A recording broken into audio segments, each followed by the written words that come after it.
ರಕ್ತಕ್ಕೆ ಸಿಕ್ಕಂತ ಜಯ ಅಂತ ನಾನು ಹೇಳ್ತೀನಿ ಸರ್. ಯಾಕಂದರೆ ಮುನಿರತ್ನ ಜೊತೆ ನಾವು 15 ವರ್ಷದಿಂದ ಜೊತೆಗಿದ್ದೀವಿ.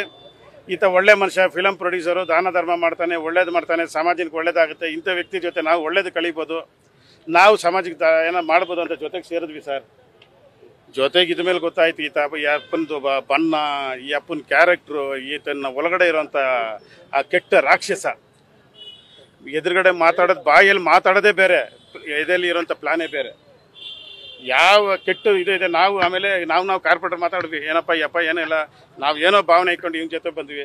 ಈತನೆಲ್ಲ ಕೆಟ್ಟದೇ ಇದೆ ಇಲ್ಲ. ಹೆಂಗಂದಾಗ ರಾಜಕೀಯ ಇದು ಕಾಮನ್ ಗುರು, ಏನು ಮಾಡೋಕ್ಕಲ್ಲ, ಅಡ್ಜಸ್ಟ್ ಮಾಡ್ಕೋಬೇಕು ಅಂತ. ನಾವು 1 ವರ್ಷ 2 ವರ್ಷ 3 ವರ್ಷ ಎಷ್ಟು ವರ್ಷ ಅಡ್ಜಸ್ಟ್ ಮಾಡ್ಕೋಬೇಕು. ಸಣ್ಣ ಜನ ಕಾರ್ಪೊರೇಟರ್ ಇದು ಕಸದ ಕಾಂಟ್ರಾಕ್ಟರ್ ಇದಾರಲ್ಲ, ತಿಂಗಳಿಗೆ ಇಷ್ಟಂತ ಫಿಕ್ಸ್ ಮಾಡ್ಕೊಂಬಿಟ್ಟವ್ರೆ. ಎಲ್ಲ MLAಗೆ ಕಾರ್ಪೊರೇಟರ್ಗೆಲ್ಲ 10 ರೂಪಾಯಿ ಕೊಟ್ಟರೆ ನನ್ನ ಮಗನೇ ಹುಷಾರ್ ಅಂತಾನೆ. ಎಲ್ಲನೂ MLAಗೆ ಹೋಗ್ಬೇಕು. ಸೊ ಈ ರೀತಿಯಲ್ಲಿ ಹೋಗ್ಬೇಕು ಅಂತ ಹೇಳಿದಾಗ ಸರಿ ಎಲ್ಲನೂ ಇದು ಈ ಥರ ನಾವು ಯಾರು ಕಾರ್ಪೊರೇಟರ್ ಕೇಳಲ್ಲ, ಬಿಡು ಅಂತ. ಅವನು ಅಲ್ಲಿ ದೊಡ್ಡ ಕೆಲಸ, ಸಿವಿಲ್ ಕೆಲಸ ಎಲ್ಲನೂ ಬೇನಾಮಿ ಕಾಂಟ್ರಾಕ್ಟರ್ ಮುನಿರತ್ನೇ. ಇಲ್ಲ ಕೋಟ್ಯಾಂತರ ರೂಪಾಯಿ ಕಾಂಟ್ರಾಕ್ಟರ್ ಮುನಿರತ್ನ. ಸಣ್ಣ ಪುಟ್ಟ ಬೇರೆಯವ್ರು ಕೊಡ್ತಾರೆ, ಕಮಿಷನ್ ಕೊಟ್ಬಿಡ್ಬೇಕು. ಬಟ್ ಯಾರಿಗೂ ಕಾರ್ಪೊರೇಟರ್ ಕೊಡಬೇಕು, ಕೊಟ್ಟೇ ಹುಷಾರ್ ಅಂತಾನೆ. ನಾವೆಲ್ಲ ಅಪ್ಪಾಜಿಗಳು 3 ಜನ ಲೇಡಿ ಕಾರ್ಪೊರೇಟರ್ಗಳಿದ್ದರು. 5 ವರ್ಷ ಸತತ ಹೋರಾಟ ಮಾಡಿದ್ರು. ಯಾಕಂದರೆ ಇದೇ ಪ್ರಾಬ್ಲಮ್ಮು.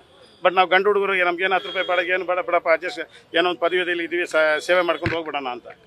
ಸೊ ಈ ರೀತಿ ಇಂಥ ಒಬ್ಬ ವ್ಯಕ್ತಿ ಜೊತೆ ಹೆಂಗಪ್ಪ ನಾವು ಇರೋದು ಅಂತ ಯೋಚನೆ ಮಾಡಿ ಆವತ್ತು ನಾವೊಂದು 4 ಜನ ಕಾರ್ಪೊರೇಟ್ರು, ಎಲ್ಲ ವಾರ್ಡ್ ಅಧ್ಯಕ್ಷರುಗಳು, ಬ್ಲಾಕ್ ಅಧ್ಯಕ್ಷರುಗಳು ಎಲ್ಲ ಮುನಿರತ್ನ ಬಿಟ್ಟು ಹೊರಗಡೆ ಬರ್ತೀವಮ್ಮ.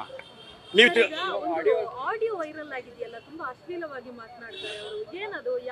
ಅದು ನಿಮ್ಗೆ ಆಶ್ಚರ್ಯ ಅನಿಸ್ಬೋದು, ಇದು ನಮ್ಗೆ ಡೈಲಿ ಅದು. ಮುನಿರತ್ನ ಹತ್ರ ನಾವು 15 ವರ್ಷದಲ್ಲಿ ಇದು 1,000 ಸತಿ ಕೇಳಿದ್ದೀವಿ.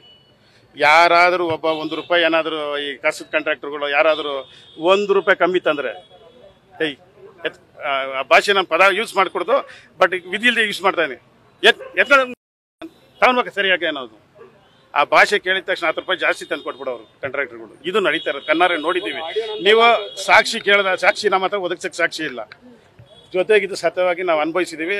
ನನ್ನ ಸಮುದಾಯದವ್ರನ್ನ ನಮ್ಮ ಕಣ್ಣು ಮುಂದೆ ಕಾಲಲ್ಲಿ ಓದಿದ್ದು ನೋಡಿದ್ದೀವಿ. ಬಡವ್ರನ್ನ ಕರೆಂಟ್ ಇಲ್ಲ, ನೀರಿಲ್ಲ ಅಂತ ಹೇಳಿಲ್ಲ, ಕೂಗಾಡಿದ್ರು ಅಂತೇಳಿ ಕರೆದು ಮನೇಲಿ ಕಟ್ಟಕ್ಕೆ ಹೊಡೆದಿರೋದು ನೋಡಿದ್ದೀವಿ.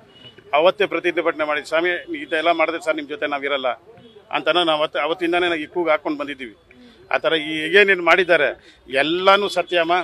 ಅವ್ರು ತಪ್ಪಿಸ್ಕೊಳಕ್ಕೆ ಇವತ್ತು ನಾನಿದು ಮಾಡಿಲ್ಲ ಅಂತಾರೆ. ಯಾಕಂದರೆ ಮುನಿರತ್ನ ಪ್ರೊಡ್ಯೂಸರು, ಆತನಿಗೆ ಎಲ್ಲ ಎಡಿಟಿಂಗು ಡ್ರಾಮಾ, ಪ್ಲೇ ಬ್ಯಾಕ್ ಸಿಂಗರು, ಇನ್ನೊಂದು ಕೃಷ್ಣ ಪಾರ್ಟು ಮಾಡ್ತಾನೆ. ಹಿಂಗೆ ತಿರುಗಿದ ತಕ್ಷಣ ಈಶ್ವರನ್ ಪಾರ್ಟ್ ಮಾಡ್ತಾನೆ. ಆ ಥರ ಒಂದು ಕ್ಯಾರೆಕ್ಟರ್ ಇರೋಂಥ ವ್ಯಕ್ತಿ ಮುನಿರತ್ನ. ಆಡಿಯೋ ನಂದು ಇಲ್ಲ ಅಂತ ಹೇಳ್ತಾನಲ್ಲ, 100ಕ್ಕೆ 1 ಲಕ್ಷ ಟೈಮ್ ನಾನು ಹೇಳ್ತೀನಿ. ಮುನಿರತ್ನದ ಆಡಿಯೋ ಆಮೇಲೆ ಚೆಲುವರಾಜು ಬಂದು ಏನೋ ಅವನು ಏನೂ ಗೊತ್ತಿಲ್ಲ, ಅಮಾಯಕ, ಒಂದು ಅಲ್ಲಿಂದ ಬಂದು ಪಟ್ಟಣದಲ್ಲಿ ಬದುಕಕ್ಕೆ ಬಂದಿರೋನು, ಅವನು ಬೇಸತ್ತೋಗಿ ಇದನ್ನು ರೆಕಾರ್ಡಿಂಗ್ ಮಾಡಿರೋದು. ಅರ್ಥ ಆಯ್ತಾ? 100ಕ್ಕೆ 1000 ಪಾಲು ಮುನಿರತ್ನದ ಆಡಿಯೋ. ಈಗ ಅವ್ನಿಗೇನಕ್ಕೆ ಅದು ನಾಟಕ ಆಡ್ತಾನೆ ಅಂತ ಹೇಳಿದ್ರೆ ಅವ್ನು ಹೇಳ್ತಾ ಇರೋದು ಇಷ್ಟೇ, ಇವತ್ತು ಇದನ್ನು 4 ಜನಕ್ಕೆ FSL ಕಳಿಸಿ, ಅಲ್ಲಿ ಕಳಿಸಿ, ಇಲ್ಲಿ ಕಳಿಸಿ ಅಂದರೆ ಸರಿ FSL ಕಳಿಸ್ತಾರಪ್ಪ, ಇದು ಮುನಿರತ್ನದ ಇಲ್ವಂತೆ ಚೆಕ್ ಮಾಡೋಣ ಅಂತ ಹೇಳಿದಾಗ FSL ಅಲ್ಲಿ ಅದನ್ನು 1 ವಾರ ತಡ ಮಾಡೋಕ್ಕೂ ಮುನಿರತ್ನಕ್ಕೆ ಶಕ್ತಿ ಇದೆ, 1 ವಾರ ರಿಪೋರ್ಟ್ ತಡವಾಗಿ ಬರೋದಕ್ಕೂ ಮುನಿರತ್ನ ಶಕ್ತಿ ಇದೆ. ಸೊ ಜನ ಏನು ಮಾಡ್ತಾರೆ, ಇನ್ನೂ FSL ಬಂದಿಲ್ವಲ್ಲ ಎಲ್ಲ ಮರ್ತೋಗ್ತಾರೆ. ನಾಳೆ ಅದು ಸತ್ಯ ಅಂತ ಬಂದರೂ ಸಹ ಜನ ಮರ್ತ್ಬಿಟ್ಟಿರೋ 1 ವರ್ಷ ಆಗಿರುತ್ತೆ. ಬಿಡಾವತ್ತ ಏನೋ ಮಾಡಿದ್ರೆ ಅವ್ನು ಅರೆಸ್ಟ್ ಮಾಡಿ ಒಳಗಡೆ ಹಾಕಿದ್ರಲ್ಲ ಬಿಡ ಅಂತ. ಇದನ್ನು ಜನಗಳನ್ನ ಮರೆ ಮಾಚೋದಕ್ಕೆ ಈ ಸುಳ್ಳು ಹೇಳ್ತಾ ಇದ್ದಾನೆ. ನಾವು ನೇರವಾಗಿ ಈ ಕಣ್ಣಲ್ಲಿ ಕಂಡವ್ರಂತ ಮುನಿರತ್ನ ರಾಕ್ಷಸ ಗುಣಾನ. ಹಾಗಾಗಿ ಮುನಿರತ್ನೇ ಮಾಡಿರೋದಮ್ಮ. ಅದರಲ್ಲಿ ಅಮ್ಮ ಇದುವರೆಗೂ ನಮ್ಮ ದಲಿತ ಸಮುದಾಯದವರು ಎಲ್ಲರೂ ಇವನ ಹತ್ರ ಈ ಮಾತು ಕೇಳ್ಕೊಂಡು ಬದುಕೊಂಡು ಇವನ ಮನೇಲಿ ಯಾವನು ಊಟ ಮಾಡ್ತಾ ಇಲ್ಲ. ಅರ್ಥ ಆಯ್ತಾ? ಇವನ್ನ ಕಾನೂನು ಚೌಕಟ್ಟಲ್ಲಿ ನಿಲ್ಲಿಸಿ ಅವನ ಶಿಕ್ಷೆ ಇಸ್ಕೊಡ್ಲೇಬೇಕು. ಅದು ತನಕ ನಾವು ಹೋರಾಟ ಬಿಡಲ್ಲ ಅಂತೇಳಿ ನಾಳೆ ಅವನ ಮನೆ ಹತ್ರ ಸುಮಾರು 5-6 ಸಾವಿರ ಜನ ರಾಜ್ಯ ಮಟ್ಟದಲ್ಲಿ ಎಲ್ಲ ದಲಿತ ಸಂಘಟನೆಗಳು ಒಟ್ಟಾಗಿ ಸೇರಿ ಧರಣಿ ಮಾಡೋಂಥ ಕೆಲಸ ಇತ್ತು. ಅದಕ್ಕೆ ಮುಂಚೆವಾಗಿ ನಮ್ಮ ಪೊಲೀಸವರು ಅವನ್ನ ಬಂಧಿಸಿ ಕರ್ಕೊಂಬರ್ತಾರೆ ಅಂತ ಹೇಳಿದ್ದಾರೆ. ನಾವು ಹೇಳ್ತಾ ಇರೋದು ಇಷ್ಟೇಮ್ಮ, ನಾವು ಅವನ ಥರ ಕ್ರೂರಿ ಅಲ್ಲ. ನಾವು ಅಂಬೇಡ್ಕರ್ ಅಂತ ನಮ್ಮ ಸಮುದಾಯದಲ್ಲಿ ಹುಟ್ಟಿದವರು. ನಮ್ಮ ಸಾಹೇಬ್ರು ಅದೇ ಹೇಳಿರೋದು, ಯಾರಿಗೂ ಶಿಕ್ಷೆ ಕೊಡೋದು ನಮ್ಮ ದೊಡ್ಡ ವಿಚಾರ ಅಲ್ಲ. ಮನುಷ್ಯನಿಗೆ ಪ್ರತಿಯೊಂದು ಸತಿನೂ ಅವಕಾಶ ಇದೆ ತಿದ್ದು ಬದುಕೋನ್ನೋದಕ್ಕೆ. ನಾನು ಪರಿವರ್ತನೆ ಆಗಿದ್ದೀನಿ ಅಂದರೆ ನಮ್ಮ ಸಂತೋಷ. ಈಗ ಎಲ್ರಿಗೂ ಹೇಳ್ತಾ ಇದ್ದೀನಿ, ಕಾರಲ್ಲಿ ಬರ್ತಾ ಇದ್ದಾರಲ್ಲ ಮುನಿರತ್ನ, ನಾನು ಇಷ್ಟೆಲ್ಲ ತಪ್ಪು ಮಾಡಿದ್ದೀನಿ, ದೇವರೇ ನನ್ನ ಕ್ಷಮಿಸ್ಬಿಡು, ಇನ್ಮೇಲೆ ನಾನು ತಪ್ಪು ಮಾಡಲ್ಲ, ದಲಿತರನ್ನ ಬೈಯಲ್ಲ, ಗೌಡ್ರನ್ನ ಬೈಯಲ್ಲ, ಬೇರೆ ಸಮುದಾಯದವನ್ನ ಕೀಳಾಗಿ ನೋಡಲ್ಲ, ಕಾಲಲ್ಲಿ ಒದಿಯಲ್ಲ, ಲಂಚ ಕೇಳಲ್ಲ ಅಂಥೇಳಿ ದೇವ್ರ ಹತ್ರ ಕ್ಷಮೆ ಕೇಳಿ. ನಾವೆಲ್ಲ ಕ್ಷಮಿಸೋಷ್ಟು ದೊಡ್ಡ ಮನುಷ್ಯರಲ್ಲ. ದೇವ್ರ ಹತ್ರ ಕ್ಷಮೆ ಕೇಳಿಕೊಂಡು ದೇವ್ರನ್ನ ಬೇಡ್ಕೊಂಡು ಒಳಗಡೆ ಬಂದು ಅಧಿಕಾರಿಗಳ ಹತ್ರ ಅವ್ನು ತಪ್ಪು ಒಪ್ಕೊಂಡು ಕ್ಷಮೆ ಕೇಳಲಿ. ಅಧಿಕಾರಿಗಳು ಅವನ್ನ ಏನಾದರೂ ಕಾನೂನು ಚೌಕಟ್ಟಲ್ಲಿ ಅವನ್ನ ಕ್ಷಮಿಸಿ ಬಿಡೋಂಥದ್ದಿದ್ರೆ ನಾವು ಅದನ್ನು ವೆಲ್ಕಮ್ ಮಾಡ್ತೀವಿ. ನಾವು ಹೋರಾಟ ಮಾಡಲ್ಲ, ಶಿಕ್ಷೆ ಕೊಡಿ ಸ್ವಾಮಿ ಅಂತ ನಾವು ಹೋರಾಟ ಮಾಡಲ್ಲ. ಅವನು ಒಂದು ಮನುಷ್ಯನಾಗಿ ಬದುಕಲಿ ಅನ್ನೋಕ್ಕೆ ನಾವು ಇಷ್ಟಪಡ್ತೀವಿ. ಮನುಷ್ಯನಾಗಿ ಬದುಕಬೇಕು. ವಾಪಸ್ ತಗೊಳಲ್ಲ ಸರಿ, ಕಾನೂನು ಚೌಕಟ್ಟಲ್ಲಿ ನಾನು ಹೇಳೋದು. ಅವ್ನು ನಾಟಕದ ವ್ಯಕ್ತಿ. ಇದನ್ನ ಹೇಳಿದ ತಕ್ಷಣ ಕಾಲು ಬಿದ್ದು ವಾಪಸ್ ತಗೊಂತಲ್ಲ, ಆಮೇಲೆ ಅರ್ಧ ಈಚೆ ಹೋಗಿ ಬೇರೆಯವನು ಅಂತಾನೆ. ನಮ್ಮ ಮೇಲೆ ನಿಮ್ಗೆ ಇನ್ನೊಂದು ವಿಚಾರ ಗೊತ್ತಿರಬೇಕು. ನಮ್ಮ ಇದು ಏನಾಗಿದೆ, ಮುನಿರತ್ನ ಹುಡುಗರ ಹತ್ರ ಗಲಾಟೆ ಮಾಡಿಸೋನು ಯಾವುದು ಎಲೆಕ್ಷನ್ ಟೈಮಲ್ಲಿ. ನಮ್ಮ JK ವೆಂಕಟೇಶ್ ಅಂತೇಳಿ ಎಲೆಕ್ಷನ್ ಟೈಮಲ್ಲಿ 2 ಸತಿ ದೊಡ್ಡ ಗಲಾಟೆ ಮಾಡಿ ಪೊಲೀಸ್ ಅರೆಸ್ಟ್ ಮಾಡ್ತಾರೆ.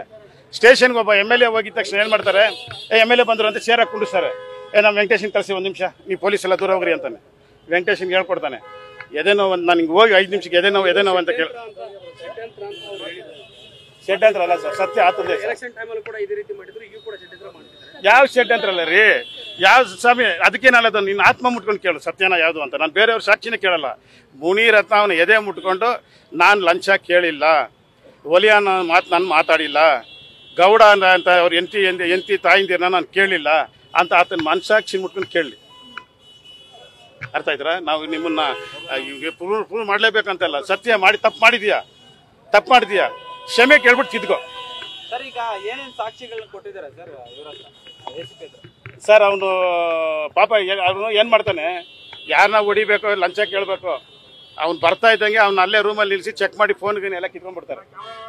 ಆಮೇಲೆ ಒಳಗಡೆ ಕಿತ್ಕೊಂಡ್ಬಿಟ್ಟು ಒಳಗಡೆ ಕಳಿಸ್ತಾರೆ. ಒಳಗಡೆ ಅವನಿಗೆ ಈ ಥರ ದುಡ್ಡು ತಂದಿಲ್ಲ ಅಂದಿದ ತಕ್ಷಣ ಎಲ್ಲ ಥರ ರಿಪೇರಿ ಆಗುತ್ತೆ. ಅವನದೇ ಸಾಕ್ಷಿ ಇರಲ್ಲ, ಹತ್ಕೊಂಡು ಹೊರಗಡೆ ಹೋಗ್ತಾನೆ.